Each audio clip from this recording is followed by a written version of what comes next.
Yes, yes, yes. What up, what up, what up, what up? We back, we back, we back, we back. And just in case I didn't say it before, we are back. You guys know what it is. Sometimes it's good to detox. Sometimes it's good to step away from those things that could be habitual. But nonetheless, you guys know what it is. We're in the age of cancel culture, judged by the court of public opinion. And I'll be careful with my words, but just in case I drop a noun, an adjective, a pronoun, an expletive, an expletive, an expletive, an expletive. Don't hold me to it. You guys know what it is. I've said it before, and yes, we back. I'm just here to pod. In keeping with the true heDONism fashion, I am Dante, also known as Mecca Don, the Don Mecca. Some may know me as Coach. Some may know me as Coach. Notice I didn't say ref because things have changed.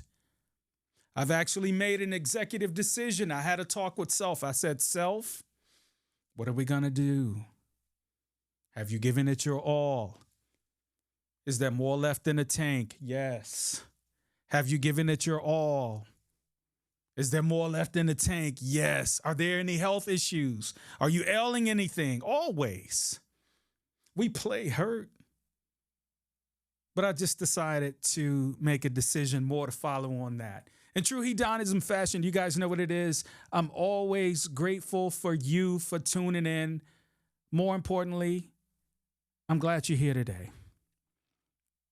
I'm grateful for the ability to unplug and get my technical behind off the grid with my kids. Since we last met, let's just run it down. I mean, KC won the Super Bowl, yeah. There was no more Swift versus Usher in the conversation, or we even saw old T Swizzle to touch lips with old boy. They actually did it. Usher was, in fact, the headliner at the Super Bowl. You remember, you guys know I was plotting to say if this was some straight up fugazi because they label it as him as the headliner, but he brought the world to the A. Beyonce dropped the country record. Are we surprised? Are we surprised now when any artist pivots in a different lane from what you're used to seeing? Newsflash for those out there who are fans, short for fanatic, the Hives, the Swifties. Okay, let me just say this. Don't put your artist so much in a box where you can't see them outside of what you normally perceive them to be. It's just that they're an artist. And keep in mind what Badu said. Keep in mind I'm an artist and I'm sensitive about my... So I heard Beyonce drop the record. What you all think of it? Comment down below. Let me know what you think. But this is causing some disruption. It's swaying some people's opinions. Why? I don't know. She's an artist. But on a serious note, let me step back even further since we've last met. On a more serious note, because this world is friggin' crazy. 3 U.S. armed service members were deployed to the Middle East to bring peace, but they were KIA by a drone packed with explosives near Tower 22, where approximately 350, nearly 400 soldiers and airmen were deployed to this area. The misunderstanding was, and you may think, how can a drone get in U.S. territory, or is it U.S. territory? As I understand, wherever U.S. sets up a base, it's U.S. territory and or grounds of the Allies. But in this particular case, there were alleged to be a drone belonging to the U.S. So there was a misidentity, and this enemy drone came into U.S. territory, that being a base.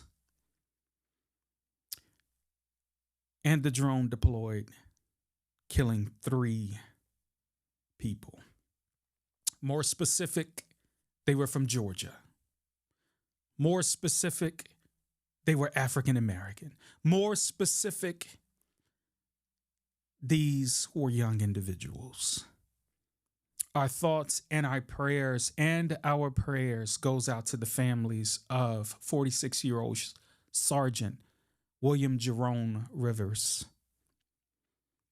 23-year-old Specialist Breonna Alexandria Moffitt, 24-year-old Specialist Kennedy LaDon Sanders. To all veterans out there and those that are currently serving in the armed forces, we thank you for your contributions to this country. How often we forget of the freedom that we do carry, but it came with a sacrifice. Our thoughts and prayers are with those families, and for those that are serving, lean forward in a foxhole. Lean and depend on each other when you know it can get cold at night. If you know, you know. Since we last met also, this was my guy. This was a disruptor.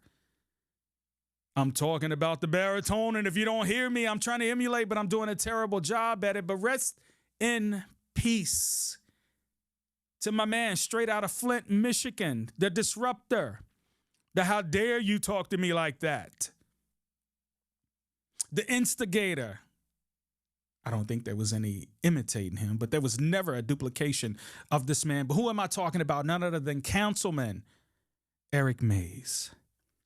He passed. And some of you may have been zooming through or surfing through YouTube and saw Councilman Eric Mays disrupting and stinking up the joint, but let alone causing disruption. In the words of the late, great John Lewis, he was possibly getting into good trouble, but Eric Mays died on Saturday, February 24th. And here's the thing, and I'm speaking to my people more specifically, okay?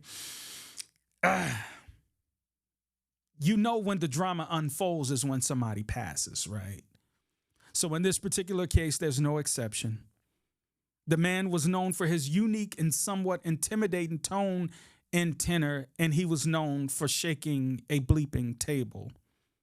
But here's where it gets troublesome to hear. It ain't none of my business, but we want to know that someone who has fought so hard for their community, for their neighborhoods, for their regions, for their zones, we want to know that they are honored. I said that the man passed February the 24th, and they've yet to have a funeral because of differences with the family. And I'm speaking to my people, you know we got to do a better job at when this time comes.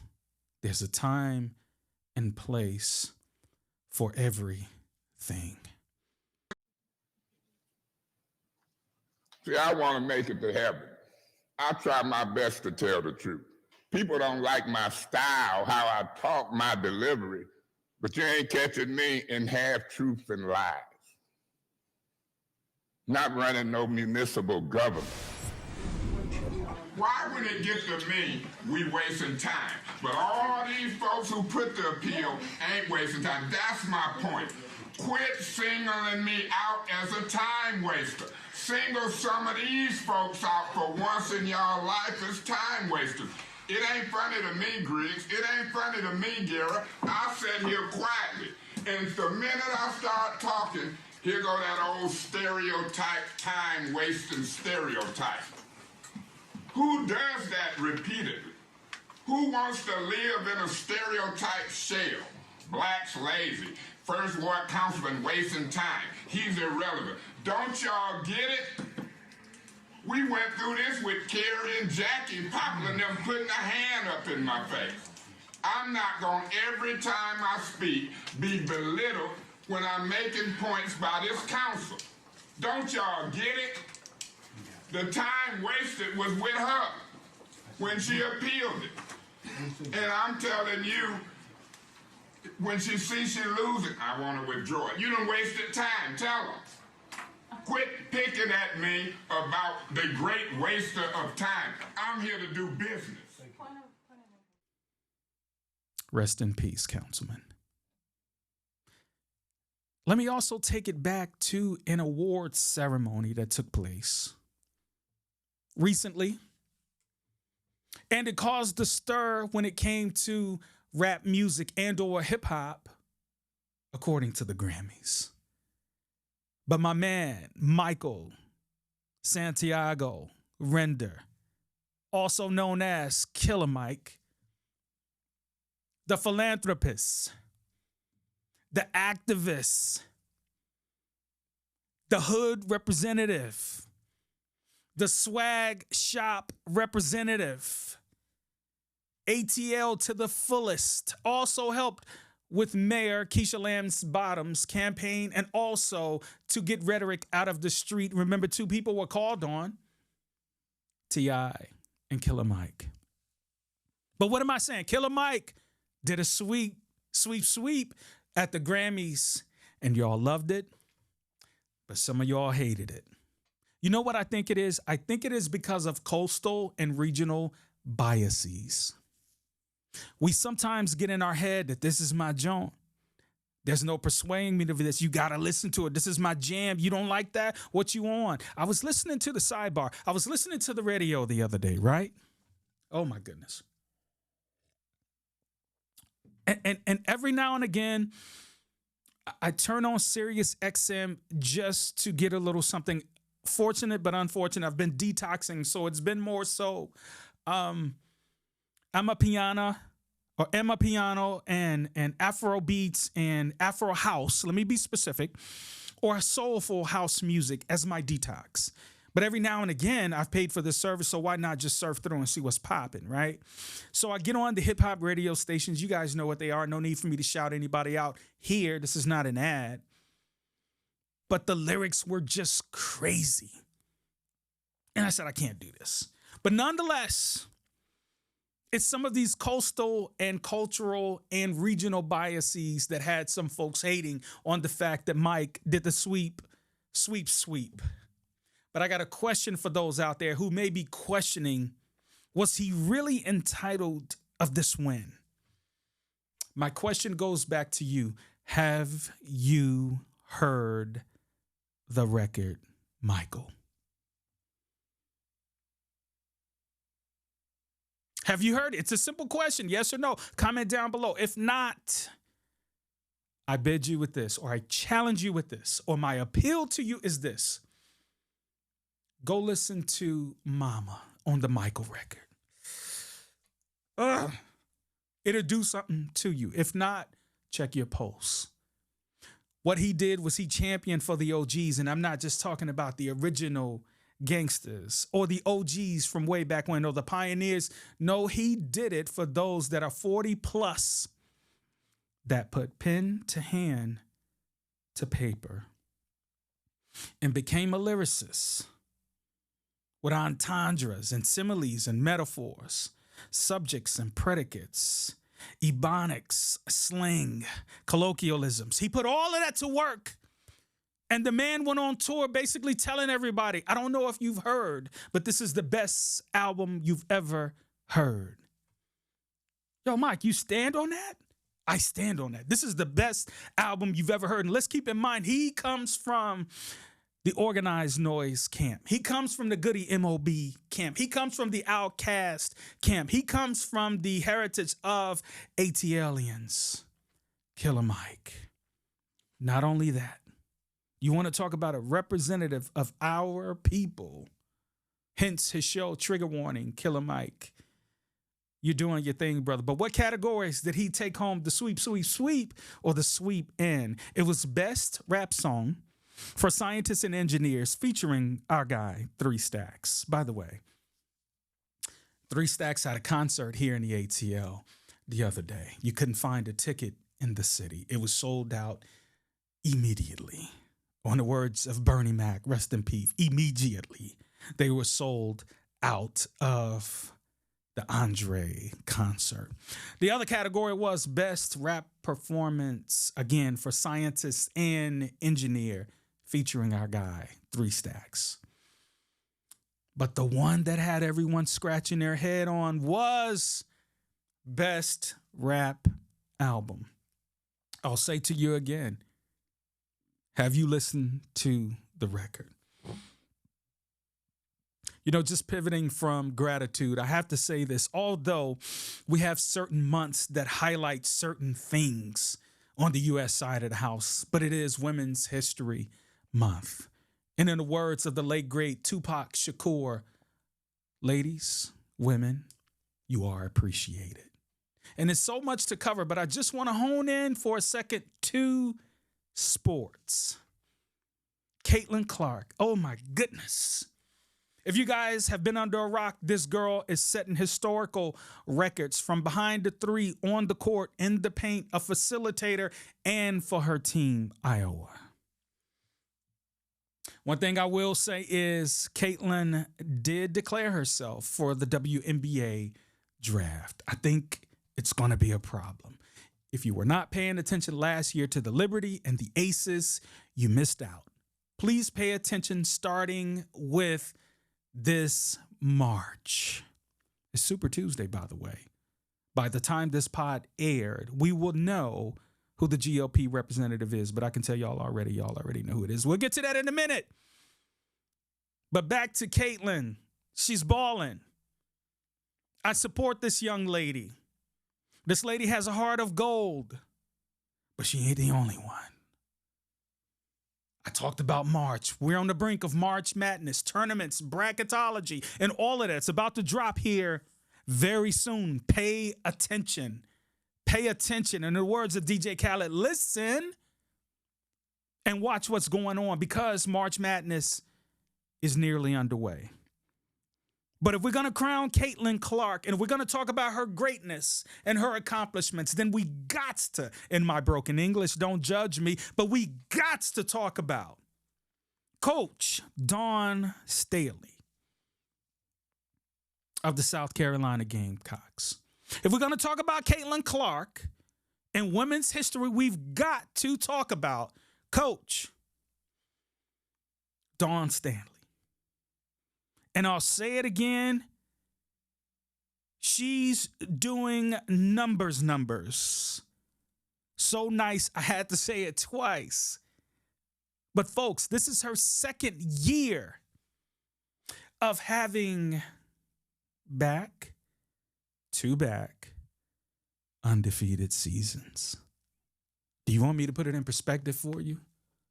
You know, in records of sometimes sports and life, you got two columns, maybe even a third, but two columns. You got wins and you got losses. When it comes to Coach Staley, she has back-to-back undefeated years. You want to know what that is in a win-loss column? It's 103.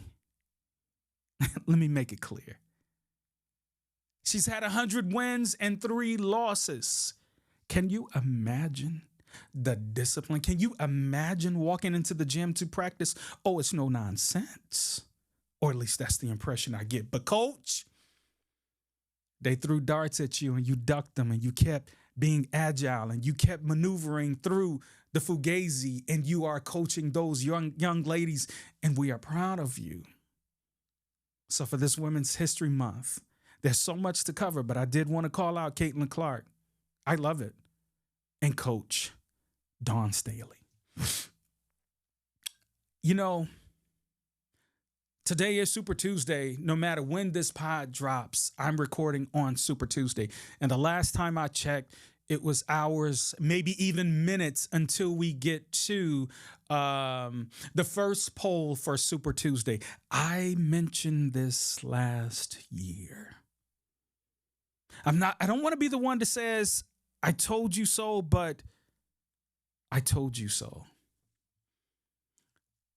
There's no more excuses for when someone who does not identify with African American or Black American or European or Caucasian American that comes into the presidential race and they're not qualified, they have a criminal background, they have indictments that are pending, that are currently pending. I don't want anybody to say anything because the bar is being set right now. Let me just point out one thing that has derailed the scope of history when it comes to presidential elections. During the GOP and the candidate selections, do you guys remember it was a panel of maybe 6 to 8 candidates, strong candidates for the reps? Guess who did not show up to the presidential GOP debate? You got it, old Don Teasy. Remember, don't forget, he was fighting indictments. He was getting his lawyers up for the RICO.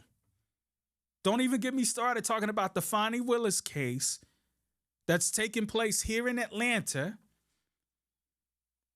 about the scandal.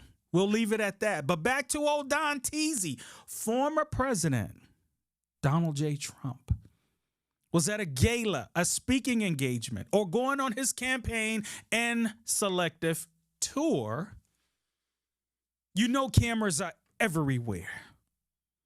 Everywhere.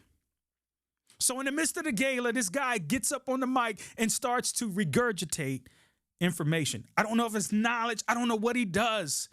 But whatever he's doing, it's working for him and his campaign. Where am I going?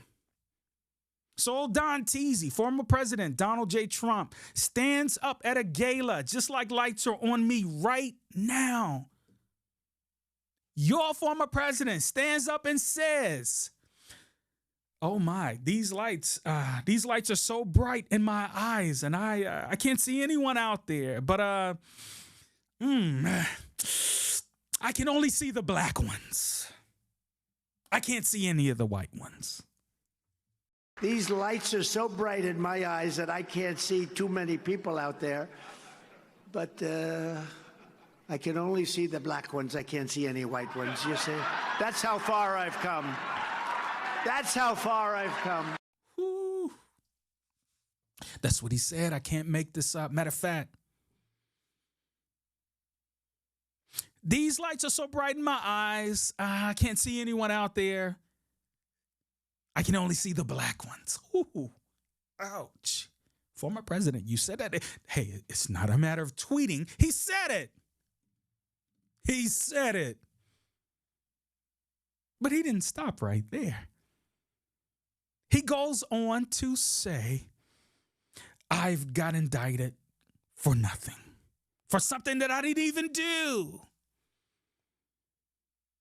But they're saying that's why the black people, that's why they like me, because I've been hurt so bad and discriminated against. That's why the black people like me. I got indicted for nothing, for something that is nothing. They were doing it because it's election interference. And then I got indicted a second time, and a third time, and a fourth time. And a lot of people said that that's why the black people like me, because they have been hurt so badly and discriminated against.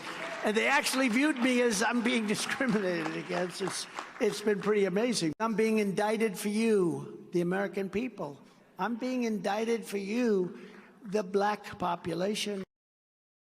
The mugshot, we've all seen the mugshot. And you know who embraced it more than anybody else? The black population. It's incredible. You see black people walking around with my mugshot. You know, they do shirts and they sell them for $19 a piece. It's pretty amazing. Millions, by the way, millions of these things have been sold. Went on further to say, I'm being indicted for the American people, for the black people. Let me get this straight. I said regurgitated. He went on further to say that the black population has embraced him since his indictment. I've already told you guys about the rollout, the mugshots. According to former President Donald J. Trump, he's saying that his mugshot is relatable because it's on a T-shirt, and the black population, I'm paraphrasing, rocks with that. That's what he said the black population is doing. And he said, you know, he's a money mogul.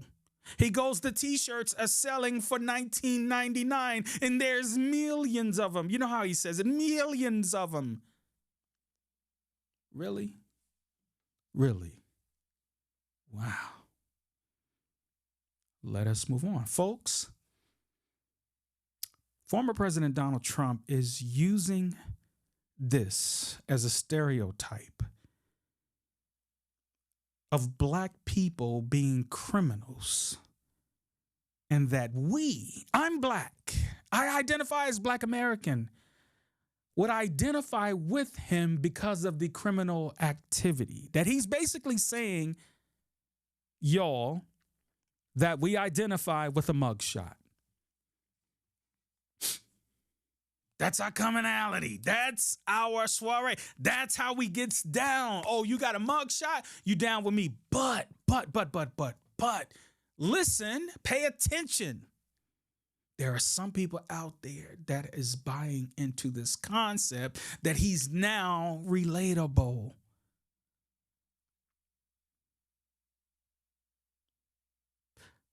Nikki Haley, not likely.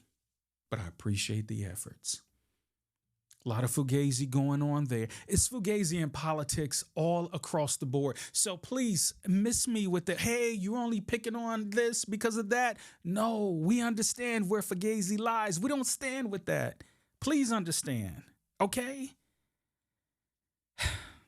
I remember this reminds me of an icebreaker that I did with some reputable people, some people that you wouldn't think would be or that would relate information as they did, right? So somewhere along the questions, you know, kind of like two truths and a lie, or two lies and a truth.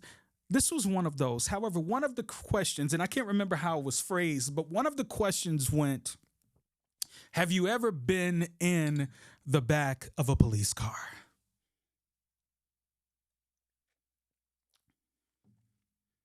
Have you ever been in the back of a police car? This was an icebreaker, right? We're getting the juices flowing. We're trying to get people to be uncomfortable, to get them to be comfortable. But you wouldn't believe the responses of the people who were there. Very reputable people.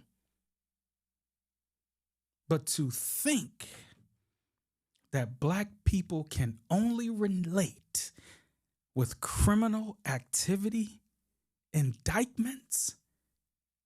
I understand Young Thug is going on a RICO, but I don't think he's the representative of the leaders of the free world either. Matter of fact, it's it's unjust. No, it's whack that he's facing RICO charges because of lyrics. Anyway, I digress. This is the same president. Y'all, this is the same president that took an ad out in the newspaper saying that these young black kids should be prosecuted because of an incident in Central Park. And said it didn't matter. These cats need to go down. I'm paraphrasing. But that's where we are now. I mean, the former president of the free world, Donald J. Trump, was Twitter fingers happy all day, every day. Was it him that set the bar for cream? Where we once knew as cash rules everything around me, it's now clout rules everything around me. And they even have another acronym called COE. Content over everything, which marries clout, cream, cash rules everything around me. Clout rules everything around me. Clout is the new currency. When was the last time you went in your pocket and you said, this money is valuable or no? Or was it more so, hey man, we know who he is, let him in. Oh, we know who you are, your money's no good. Drinks on me because of who you are. Clout. You got church clergymen out here wilding. But here's where I want to be two-faced towards the clergyman. Until you've actually embraced the ideology of what's inside the word or your practice of study, Just like Michael Jackson and Paul McCartney said in their song, there's good and bad in everyone. There's good and bad in everyone. You take the good, you leave the bad. But if it's toxicity that you're facing all the time, you may need to make a decision as to what's being fed to you. Too much of anything can be bad, let alone toxicity. Oh, that just increases the whackness. YouTubers out here going broke because they once were in the wave of clout or entertainment or whatever the case may be. I'm so thankful that I'm in a lane right now where I own my IP for my podcast. And let me just be transparent for a second. While I was on break, I was doing some content writing for someone, and it was pretty nice. I really enjoyed it. What a great experience. So many things that I learned, and I didn't realize I had as many talents that I did in that particular space. But these individuals asked me to do it. I said, nah, you're bugging. They said, you're bugging. We see you. Come help us. So be it. And I'm not allowed to say who they are. But, oh, extreme dopeness. And right here on the heDONizm podcast, we got some surprises for y'all, so stay tuned. But you'll notice right now that there's a wave of podcasting that are falling off the flat earth. Thank goodness I live in a round earth. Thank goodness I live in a sphere called a planet, where it's easy to come up and be in my own lane. However, I know the numbers are low. I'm not worried about that. I'm doing something I not enjoy, not reaching for clout. I enjoy doing. And hopefully along the way, you are entertained or informed. But there are podcasting and there are podcasters that are no longer in the pocket of reputable podcasting right now, because 2020 gave us a wave. It gave us a wave and we were riding the joint. But all of a sudden, some of those contracts, you got to understand, there's some signatures and some pen and inks to some of these people that you see. Shannon Sharp went crazy with Cat Williams. Shannon Sharp went crazy with Monique. Shannon Sharp is just going crazy in general. But there's a select few of podcasters that you've seen that you may no longer see because of contract obligations. So I'll say again, thank you for tuning in. Thank you for being a subscriber. And if you're not, I'm going to say it again. Thank you for tuning in and thank you for being a subscriber, right? Stay locked in. Let's go. Let's get this thing going, okay? I appreciate you guys. I'm forever grateful for you guys. No matter the numbers, don't worry about that. Can you get something out of it? I got a lot of surprises in store for you guys. Just wait and see. You have to believe, but you also have to witness. Okay, so stay tuned. Thank you guys so much for tuning in. And you know what it is. We're in the age of cancel culture, judged by the court of public opinion. And I hope I didn't say anything to sway you away. But just in case I dropped a noun, an adjective, a pronoun, an expletive, or anything that may have been out of pocket for your listening ears, you guys know what it is. I'm just here to pod. Until we meet again, guys, salute.